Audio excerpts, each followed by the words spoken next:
Hello guys. Today I am going to tell you about the 2022 TV series, Monster, the Jeffrey Dahmer story. An apartment building in a poor area of Milwaukee, the sound of a chainsaw working and a terrible smell comes from the ventilation in Glenda Cleveland's apartment. A young guy, Jeffrey Dahmer, washes bloody tools, calmly sipping a can of beer, and then goes for a walk in the hallway. His neighbor, Glenda, once again makes a remark to the guy about the terrible smell and he explains it with rotten meat, promising to eliminate everything, but he said the same thing a week ago and earlier throughout the time that he lives here. There are countless ads about missing young people around the whole neighborhood. Jeffrey goes into his favorite club, where he spends every free evening. After hanging out, the blonde invites another friend to him, promising him some money for participating in a photo shoot. But as soon as Tracy enters the apartment, he feels uncomfortable and tries to leave. But nothing comes out. Jeffrey insists that a guy stay and gives him a poisoned beer and then sits down to watch a movie while holding a machete in his hands as a convincing argument. Having laid the guest, Dahmer puts his ear to his heart, to listen its knock before he eats it. Realizing that he is unlikely to leave, Tracy tries to get Dahmer's guard down, by showing submission and consent to everything. That helps him get out of the scary apartment in the alley. Tracy stops a police car and tries to tell them what happened. But the black guy, as usual, does not inspire confidence in the cops. Still, they agree to check the address, where they accidentally discover evidence of brutal crimes.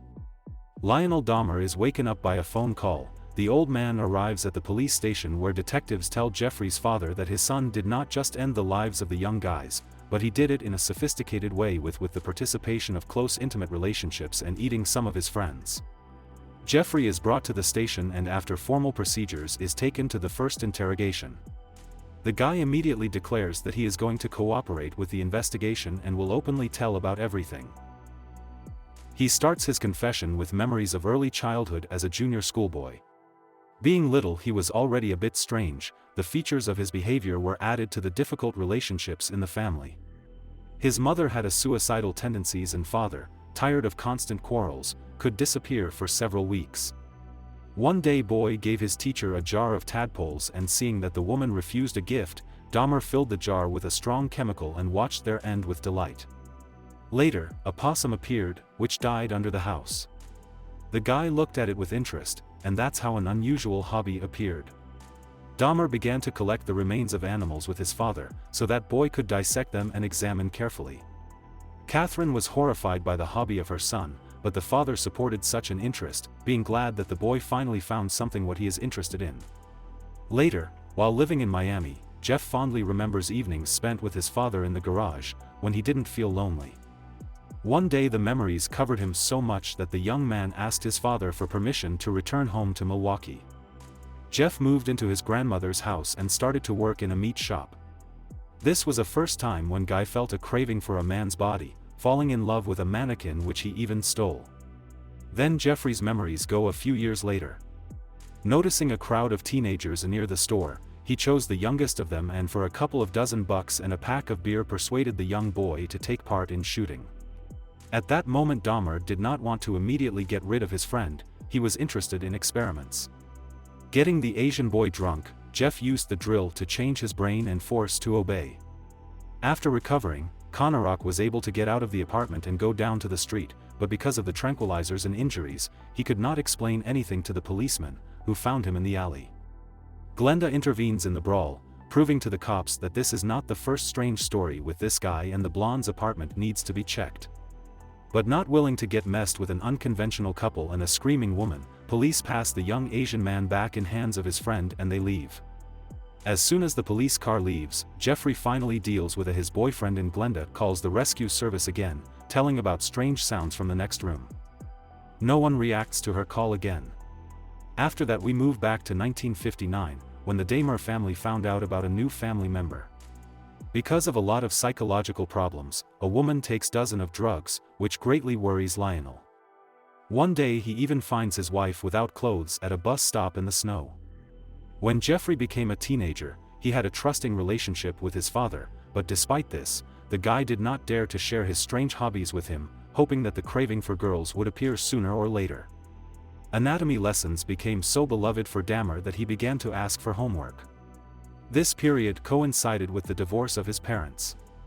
The guy's mother achieved complete custody of the youngest son without even asking who Jeffrey will live with. While confronting, the parents missed the moment when Jeff stayed at home alone for several months. The guy drinks a lot of alcohol, starts training and fantasizes every evening on the intimacy with other men. In an alley not far from home, Jeffrey notices a cute runner. After learning his training regime, the guy armed with a bat decides to attack, but at the last moment he lacks the courage. Joyce is undergoing rehabilitation after a divorce. When she gets well and begins to help others in need, the director of the center offers the woman has her place. Jeffrey's arrogant behavior is justified by the existing problems in his family. Teachers try to support the teenager, but he does not seem to need it. On the way home, Jeff stops the car in front of a cute guy who asks to take him to the city. Dahmer convinces him to visit his place, and when Guy realizes that the blonde is not quite straight and wants to leave, Jeffrey stops him with a barbell. That's how his first murder happened, which remained unsolved. When prosecutors found the remains of a hitchhiker, Jeff gladly told the detectives how he tried to get rid of the body remains. After this incident for 9 years, Jeffrey managed to restrain his desires, although he was still attracted to the body internals or male bodies. The guy just wanted to become a good boy and pride for his parents. The boy's father had already started a new family by that time, while still sorting things out with his ex-wife. After seeing what a mess Jeffrey had made, Lionel scolds his son. Only after that he finds out that the teenager had lived at home alone for 3 months. In a frank conversation with his father, the guy admits that he considers himself a loser. He tries to tell the old man about his strange intimate preferences, but Lionel avoids the conversation, not willing to know anything. The guy enrolls in Ohio University, but he does not stay there for a long time. As a punishment for the expulsion, father sends Jeff to the army in Men Meet only a year later, on Christmas. At first look, everything is fine there for the young man. His uniform suits him very well and he is no different from his comrades. No one suspects that in the course of military medicine, a soldier writes down the name of all sedatives, using which he makes what he wants with his comrades while they are out. So the guy is also kicked out of the army and he moves to live to his grandmother. The old lady gives the young man a box in which she keeps childhood photos of his father and family trifles. Then, after finding a mannequin in grandson's bed, the woman suspected Jeff of oddities and threw the toy away, which greatly angered the guy. After that, Jeffrey began to drink and use drugs even more, which led to the fact that Dahmer badly disgraced himself at the city fair, got his first police report and lost his job. Jeff manages to get a job as a medic at a blood transfusion station, but even there he finds something to entertain himself. He steals blood bags that help him to relax. The guy starts visiting a nightclub for gays and one of his friends shows him a backstage life in the sauna. Jeff becomes a regular visitor of the hotel until the management finds out that he is poisoning visitors with drugs. So the location has to be changed.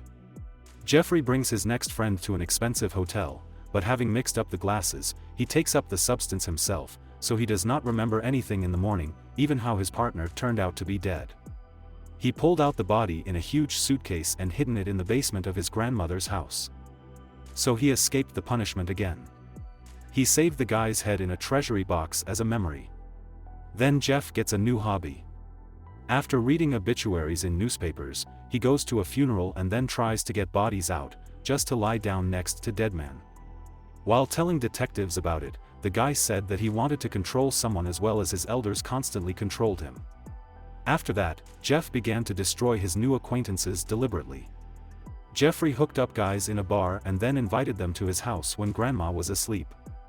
After pumping them up with drugs, he dragged them into the basement where he did his cruel experiments. Sometimes the old lady was indignant with the appearance of the strange smell, but the young man always found excuses for this without getting suspicions. Once a woman found her grandson's satanic altar and a scandal broke out in the family.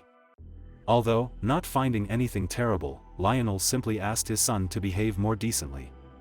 One day a maniac makes a mistake that could end a chain of murders. He brought another guy into the house, but when he had already managed to get him drunk and was about to drag him to the basement, the grandmother came down to see what was happening. The old woman believed that her grandson's friend was not sober, but she stayed with him until the morning. After that she gets him on the bus station. Having recovered, the rescued young man turned to the police. But again, because of skin color, his statements were ignored.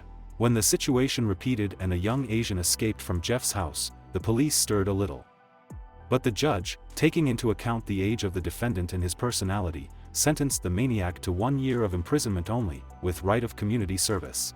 On his luck, he only got accused of attempt to enter into intimacy without consent. 1 year later, after releasing, Jeffrey Dahmer did not reconsider his behavior, he just decided to move out from his grandmother, so not to get caught again. In the club Jeffrey meets Tony, a deaf guy who dreams of arranging his life and finding his true love. After arriving to big city, the guy indeed finds his place, he finds a good job, becomes a model and makes friends. After arriving home for the weekend, he get acquainted with Jeffrey in a bar and it seems to him that everything is now ideal. This is it, the true love. Guys go on dates together, chatting for hours and find a lot of in common. Jeff even thinking of giving up his original plans and does not use drugs on Tony. At the arrival of his father, Jeff cleans up the apartment and claims that he is done with alcohol. Even to him it seems that life is changing for the better. After a night together, Tony says that he needs to go to the job in city. And Jeff returns to his previous state and grabs the hammer. Anthony's mother goes to the police. When they hear that the woman is looking for her black, deaf, not straight son, the police put her statements aside. After realizing that woman groups up volunteers to search for Tony, Jeffrey calls the Hughes family home and tells them not to look for their missing son anymore. For dinner, the maniac cooks his friend's heart, chewing every piece with pleasure. Then there was Tracy, who finally brought the police to Jeffrey's house. The neighbors were shocked and they realized how many body parts were found behind their wall in the guy's refrigerator. The police are engaged in a terrible case, but in addition there is another problem. Glenda publicly declares that she turned to the cops for help many times, but because of the skin color, she was ignored by the detectives. Cops are instructed to go around the families of all identified victims to report what happened. A pastor comes to the city, who wants to raise issues of racial inequality, unconventional love and inaction of the authorities. Many believe that this will lead to even more problems. So to not fight alone, the priest turns to Glenda for help. Finally, woman can discuss with someone what she was afraid to talk about for a long time. She remembers all the strange things that happened in the blonde's apartment. Noise, screams of pain and terrible smell were constantly there on their floor. When a new tenant disappeared, the woman immediately knew where to look for him, but the police rejected her statement as a matter of habit. The only thing that she achieved was to issue an eviction warning to Guy. As an apology, Jeffrey brought her a sandwich, not just persuading her, but demanding that she eat it. Fortunately, the maniac was scared away by voices in the corridor and he left. Glenda began to call the police even more often, but still with no response. Lionel is allowed to see his son, but the old man can't find words to say and talk some nonsense about the weather and the health of his grandmother. He believes that Jeffrey needs help and if they get him declared insane, he can be cured. The guy mentions their common animal experiments, but the father doesn't even want to think that it can be his fault. The man cannot sleep. He constantly thinking about who is to blame for such problems of his son. He remembers his wife's pregnancy, their constant quarrels and even his childhood fantasies that could be passed on to his son. Milwaukee residents go out on demonstrations to prevent the police from hushing up this case. It is important for everyone that not only Maniac, but all those who turned a blind eye to the statements and appeals will bear responsibility. The two policemen who handed the young Asian back into Jeffrey's hands are punished, they are suspended from work. The terrible story begins to acquire details, but some of them are not quite true. For example, some anonymous person claims that he was a close friend of Jeff. In his youth he shared with him that he was forced and bullied by his father. A lawyer and father trying to persuade Jeff to pretend to be insane, but the guy refuses, hoping for the electric chair. The parents of the defendant meet in the corridor of the court and shower each other with portions of accusations once again, trying to find an answer to rhetorical question, who is to blame? The jury recognizes Jeffrey Dahmer healthy and sane, sentencing him to 15 life terms, one for each victim. During the proceedings, each of the relatives of the victims expressed everything that had accumulated inside them to the guy. During a minute for his last words, Jeff repents of what he did and asks the victims for forgiveness. Lionel also apologizes to Jeffrey, taking full responsibility for pathological loneliness of his son on himself. The maniac's father comes up with the idea to write a book Revelation. When he fully devotes himself to work, his wife informs him that Dahmer's mother tried to kill herself. The retired earlier cops are returned to the staff. All the department greet them with applause. Pastor is determined to fight injustice and bring to punishment all those responsible. Thank you guys for watching. Hope you are having a nice day. If you like my videos, please subscribe, it will be a great motivation for me. See you in the next videos.